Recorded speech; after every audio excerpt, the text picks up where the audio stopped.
একবার একটি রাজ্যে একটি রাজা ছিলেন, যিনি সব সময় এক অদ্ভুত স্বপ্ন দেখতেন। স্বপ্নে তিনি দেখতেন, একটি মহৎ পুকুরে বিশাল সোনার মাছ ভেসে বেড়াচ্ছে। সেই মাছটি যদি তিনি ধরতে পারেন, তবে তার রাজ্যের সকল সমস্যার সমাধান হয়ে যাবে। একদিন রাজা সিদ্ধান্ত নিলেন, তিনি মাছ ধরার জন্য একটি অভিযান করবেন। তিনি তার সেনাপতিদের নিয়ে সমুদ্রের পাশে গেলেন। সেখানে গভীর রাতে তিনি স্বপ্নে মাছটিকে আবার দেখলেন। মাছটি তাকে বলল, তুমি আমাকে ধরতে পারবে না, কিন্তু তোমার রাজ্যের সুখী হতে চাইলে তোমার হৃদয়ের সোনালী গুণগুলি প্রকাশ করতে হবে। রাজার মনটা করুণা ভারাক্রান্ত হয়ে গেল।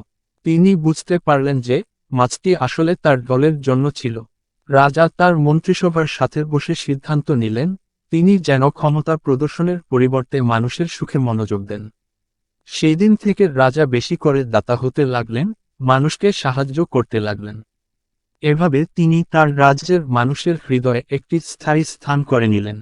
রাজ্যে শান্তি এবং সমৃদ্ধি ফিরে এলো, আর রাজা বুঝতে পারলেন, প্রকৃত সুখী হওয়ার জন্য সত্যি মনের পরিশুদ্ধতা প্রয়োজন।